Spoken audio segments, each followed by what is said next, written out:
And we're back with SMM Coaching and Consulting, and we're here today to talk about some things that happen in the workplace. And sometimes we just have these emotional triggers. Mark, what do you think about that? What's on your mind about that?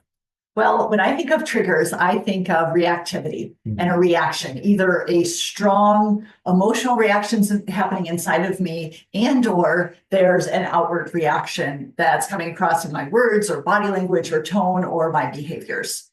And these kinds of things can happen often, and they usually take us by surprise. And so when that happens, we tend to be very reactive in that moment. And when we're reactive, that can actually create a significant dysfunction in how a team functions or how your workplace functions.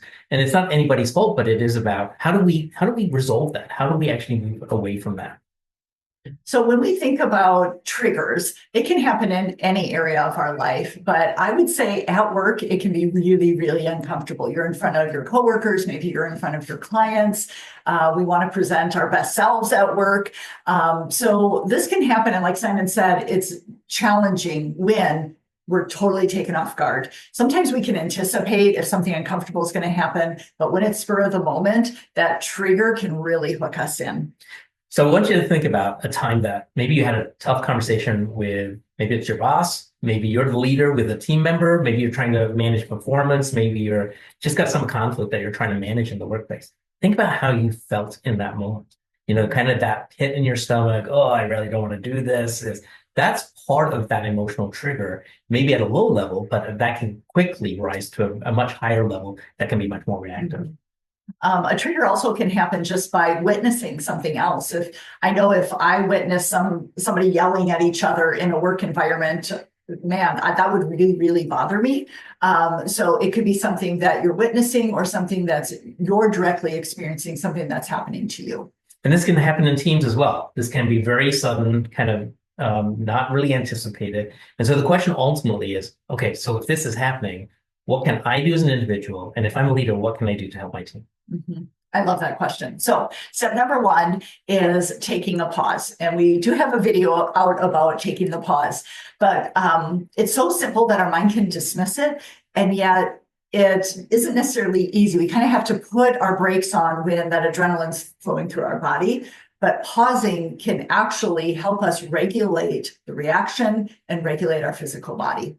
And so sometimes it's as simple as just taking some slow, deep breaths. Now, what we know is physiologically that actually helps us with our stress hormones and with our adrenaline to start flushing it through our system and getting back into a much more, quote, normal thinking pattern. So we're not so emotionally hyped up. We're now able to get more into our frontal brain to be more thoughtful.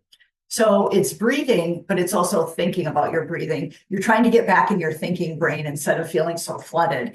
And our breath is the easiest, quickest thing to go to notice and to be intentional about. Another thing about pause is if you can step away, take a bathroom break, go to your office or your cubicle space, or even like walk around, like walk and go get a cup of water or a cup of coffee, something to move that adrenaline through your body and have some personal space for yourself. And if you're the leader and you're seeing this sort of emotional environment starting to happen, just to even say, hey, we're just going to take a quick break here. Everybody would take a deep breath. We're just going to move around a little bit. We'll be back in 2 minutes and we'll resume the meeting. Even those little things can really make a big difference in how the team functions. Yep. Now, step number two is really about checking in with ourselves and getting clear what's going on inside of me. When you do your pause, Simon, what type of things are you having a conversation with inside of yourself? Yeah, so it's a great question because I think part of it is we talk about the pause, but what are we actually doing in the midst of it? And so for me, what I find very helpful is if I can take a slow, deep breath and just even come to the point of saying, I really don't know what's going on. Mhm. And admitting that and accepting that, it can really help me with whatever stories are in my head or whatever judgments or resentments I might have to really come back to a place of, hey, can I be curious about this rather than trying to be defensive or try to quote fix the problem. Let's try and find be in a much more curious stance, which is much more open and much more open to others around you. And in the midst of curiosity, you can think about what am I experiencing and what am I feeling? And when we can go to that factual place, once again, we're engaging our thinking brain, our executive functioning. So I might say something like, when I experience someone being aggressive in a meeting and cutting other people off, I feel overwhelmed, I feel panicky, and I feel uncertain. So it's me actually naming and getting as clear as I can on what's going on inside of me in a thinking way, but also in a feelings way. And again, this takes a little bit of vulnerability, right? To be able to say things like this. And so we as leaders can model this. We can model saying things like, you know what, this is really hard. And this experience of having a lot of emotions that seems to be derailing us really makes me feel like we're not really getting things accomplished, that we're off track. I feel like we're not going to really get to where we need to get to. And it really makes me feel like I'm not being a leader that I want to be. So even saying things like that can help set the stage and then opening it up for curiosity. Now, if this is something that is important to circle back to, once you take your pause, once you get clear on what's going on here, to go, okay, what action do I want to take? And this is where we can start coming up with all the options and then noticing what options feel authentic to me, what options feel beneficial to move the situation forward or to bring some type of resolution. And sometimes that resolution is, hey, we take a pause, we come back together, we kind of move forward, but we might need to have an individual conversation with the people who maybe you're noticing have some pretty significant emotional response to what's going on. And again, if I can be in a place where I'm more curious about what their experience is, we're much more likely to get to a place where we can collaborate, kind of figure out what's actually going on and understand that there's things here I don't know about what's going on with any individual in at any particular point in time.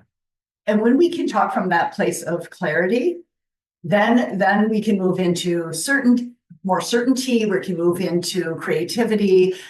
We can also have a conversation where we feel regulated. So circling back is mostly like almost all the time a good option. Yeah. Because we're in a different mindset. We're in a different physical set as well.